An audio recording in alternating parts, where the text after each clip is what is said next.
All right, folks, it's hour number 3 of the Big Steve Malzberg Show, and just moments from now, we'll be joined by Hank Sheinkopf, Newsmax contributor, Democratic political strategist, and president of Sheinkopf Communications. Then, the Malzberg panel, columnist for Breitbart.com and American thinker C. Edmund Wright, and co-host of Steele and Unger. He's back. Rick Unger will be here. Stephen Moore, once again, senior economics writer for the Wall Street Journal and chief economist for the Heritage Foundation. All that and part 2 of the special Give Me 5 and more on this, if you could take it, on this hour of the Steve Malzberg Show. Ready? Fire away. 5, 4, 3, 2, 1. Broadcasting live from the Newsmax studio in New York City. A fusion of politics, commentary, entertainment, and sports. Steve and his team bring you the latest news and opinion now. Here is Steve Malzberg. Saying a while ago you've done some criminal work. Can you tell me a little about that? What sort of... I didn't do much, but I taught criminal law, criminal procedure.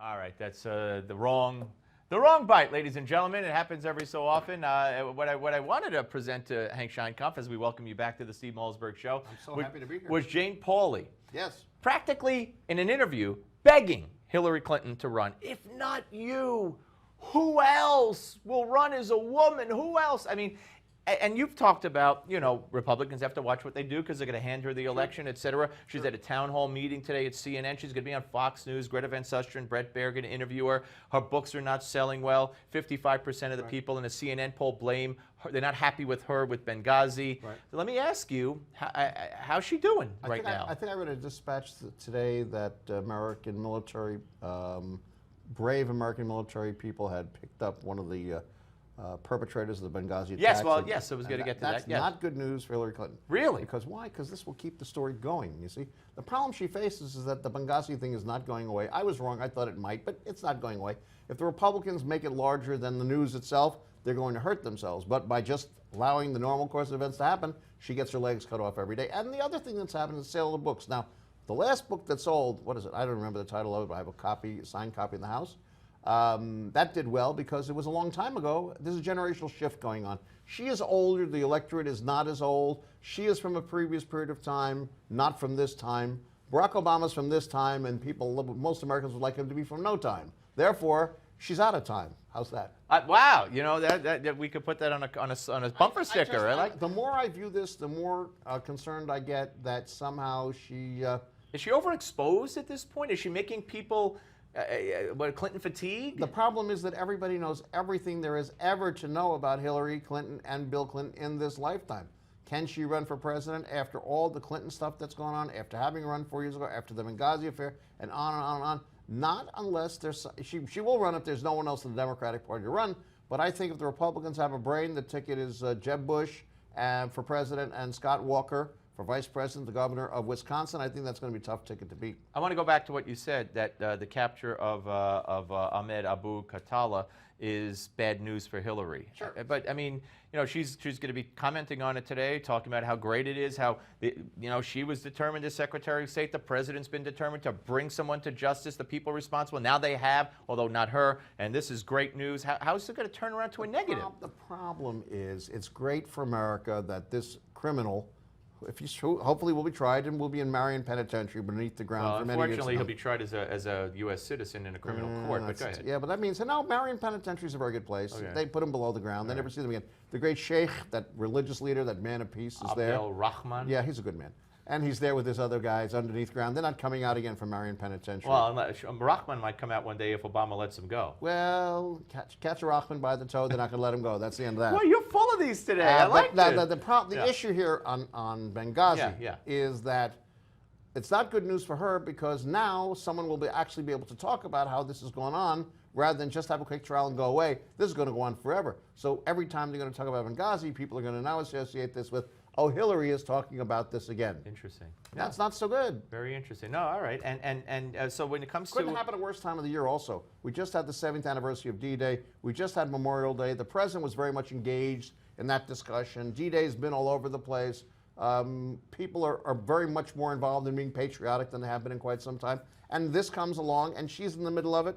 Not so good. Do you? Well, let me cut to the chase here, and then backtrack afterward. Do you think there's what percentage chance that she does not run when all is said and done? Well, if you talk to Hillaryites, people who support her, no matter what could happen, she's in it forever. I have a hunch that it's not. She's in it forever.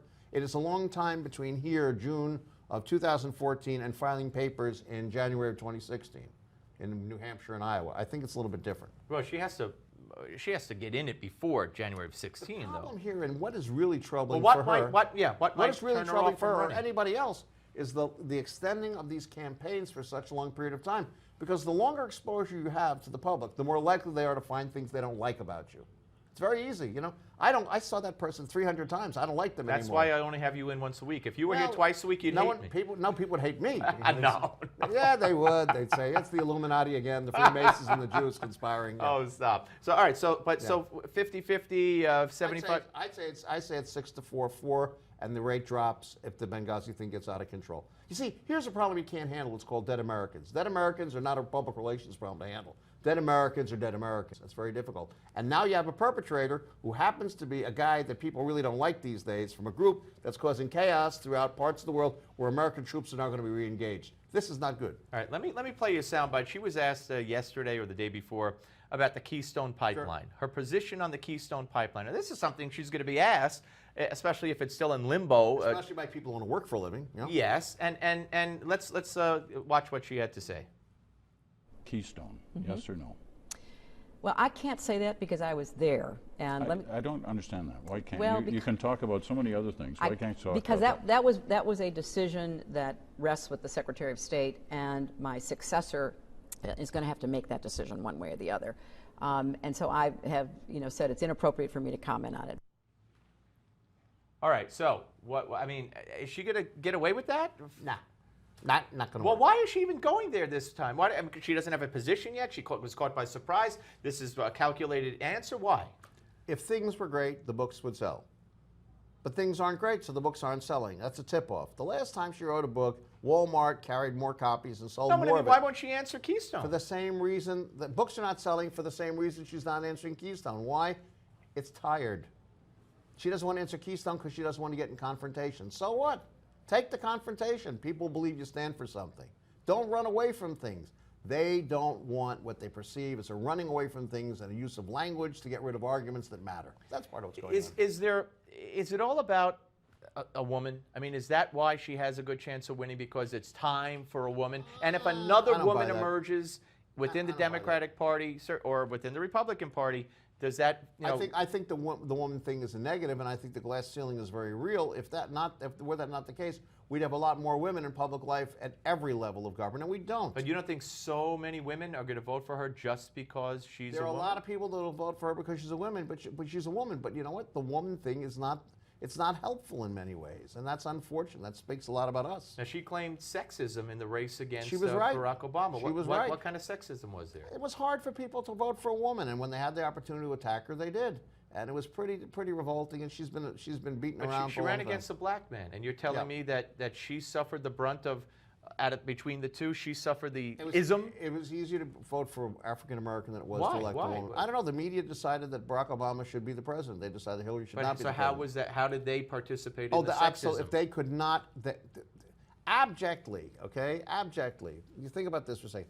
There's not enough that they could have done to make Barack Obama the president. If they could have all voted 500,000 times apiece, Oh, I agree. members of the traveling press, they would have done that. Yeah. And they balanced it against her, and they decided, that's not the case. What woman have they supported for president? How many have run? Jeanette Rankin, Shirley I think. Chisholm? Jeanette Rankin in 1916 or something like that. Shirley Chisholm, yeah. I mean, what woman have they supported for president? Where is the groundswell among opinion makers? Former Carol Moseley Braun. She ran, Yeah, right? that was really primary? good. Yeah. Not so good. Yeah, you definitely want somebody who's got all kinds of ethical flaws to be there. That's not the No, question. no, but you asked There me are what certainly- woman ran. There are Not certainly that other many. competent people. Yeah, and yeah. if Hillary stumbles, the one to watch is, although she said no, Elizabeth Warren. is Elizabeth Warren from Massachusetts. Why? Because both parties are moving in these directions. yeah. And when that happens, you find candidates that appeal to that. Problem for Senator Clinton, Secretary Clinton, who's had a distinguished public career, is that she's not this way. She's in the middle. All right. And that's very difficult. Very interesting. All right. Let me ask you this. We had earlier on the show Richard Pearl. Yep. And Smart guy. we were talking about Iraq. And one of the things that came to my mind was Pat Buchanan saying, Bush and the neocons got us in the first place, and that's the problem. We could debate whether or not we should have gone in. I think we should have gone in. I think we should have got out, but I think we should have gone in. But I've always had this. Are you going to tell me that Pat Buchanan does not go to UJ, United No. Youth Appeal, Look, I have fundraisers every a night? good relationship with Pat Buchanan. I do. Okay, and I like having him on the show. Very smart guy. Very affable guy. Very smart. But I said to Richard Pearl, I said, is there some kind of code affiliated with neocon? Because I've always felt it meant Jews. And I didn't say that to Richard Pearl. He said it refers to American Jews. And he said that there's a conspiratorial implication in there. Do you agree that neocon, as used by some, it refers to Jews? It is certainly a way for Eastern liberals to try to asphyxiate thought by people who don't agree with common liberal thinking, who are Jews. See, if you're a Jew and you're a conservative, you're obviously an idol worshiper, which is a very serious problem in Jewish thinking. So that's amongst Jews. That's amongst Jews. Yeah. So, when people hear some of the things I say, they absolutely want to take me out and have me stoned. Okay, but I don't think he was referring to Jews using the term again about other Jews. In fact, he thinks that Pat Buchanan uses it in a derogatory way. It may in fact be true, but I don't know that that's the case. I'd like, in order to do that and to be fair to Buchanan and everybody else, I'd like to see how many times the term is used by whom, in what context. Right. No. Are there some people who don't like Jews who happen to be conservatives? The answer is yes. Is there a feeling among some people on the far right that Jews have no business being there? Yes. Is there resentment by the far right of Jews who've been involved in the front of social causes? You bet. So what? Let's get back. Tribalism is a staple of American life. We like to think otherwise. It's a lie. Yeah. All right, Iraq. What would you advise this president to do going forward? And some would say, this has been going on for a week or more, and they had to know about it beforehand. They turned down the Iraqis when the columns of the terrorists were around. We got 1 minute. What would you tell Obama to do? If they did not know, the CIA should be absolutely disassembled and sent to other places immediately. Take it apart and get rid of it because it's worthless. What should you do? Go in there to protect American lives. The Iranians want to enter as your ally. I don't believe that for 30 seconds. The Iranians want to make sure that Shia government's in place. They want to kill each other. Have a nice day, but get the Americans out first. Okay. Hey, this is always entertaining. It's always a pleasure. Great. And we could have you on every single day, and nobody would get tired of you. Nobody would dislike you. Nobody would hate you. There would be public demonstrations and stonings going on with putting hot liquid down people's throat. Well, one day you could wear the hat that you sometimes walk in with. I like the hat. I like the hat too. And other times you can could take the hat off so they'd see a different side of you. Or I could put the hat on and put a lampshade under the hat, and then I'd be two-headed. All right. Thank you. Sheinkopf, ladies and gentlemen. Thank you. Here on the Steve, you're welcome on the Steve Malzberg Show. And when we come back, it's going to be the Malzberg panel. So don't go away. We're coming back right here on the Steve Malzberg Show on Newsmax Television.